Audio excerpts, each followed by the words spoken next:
Everybody, I wanted to share with you a technique that I saw online the other night. I don't know why I'd never tried this before, scrapbook paper as an image transfer. It's a great way to make a really cool background, and so here we go.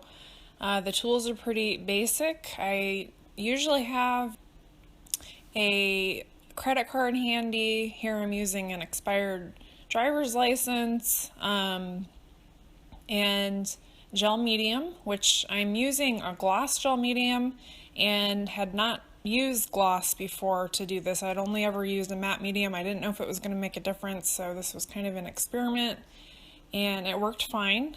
I used two canvases that I got from Michael's, and they had already been primed with gesso. You can see some nice little dog hair to kind of add to the overall composition. This canvas I did too, and this one was less successful than the other one. I think I went a little too fast as far as, I mean what you're seeing is sped up, but see how gloppy that gel medium is? It's uneven. And the unevenness, I think, is probably why it didn't work out as well. I can't really be sure, but you'll see a little later once I start revealing the transfer part of it that it definitely didn't come out as well as the other one. If you're looking for a really cool vintagey background, it doesn't matter as much. I still like the way it turned out because I'm going to be to do an image transfer that really is clear and crisp.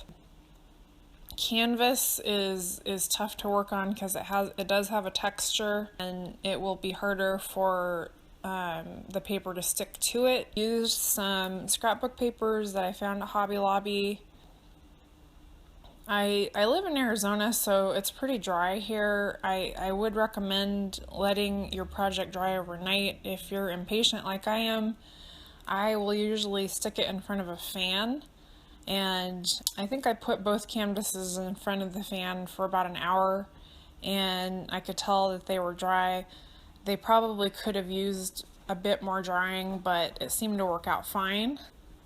Here you can see the dried canvas, and you just basically gently rub away at the paper, and you'll get a feel for how gently or firmly you need to rub away, because if you go too hard on the paper, then you'll start to see the white show underneath, and that's usually a sign that you're tearing right through the image.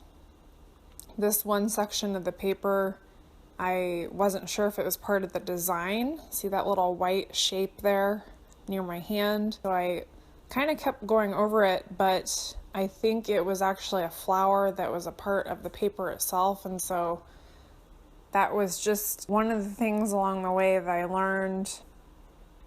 Another mistake I made was as far as text, if it is part of your overall message, so to speak, as part of your canvas or your whatever you're working on, you want to make sure that the text is reversed. So with scrapbook paper, it's, unless you scan it and print it out and have it reversed, the text is going to be backwards.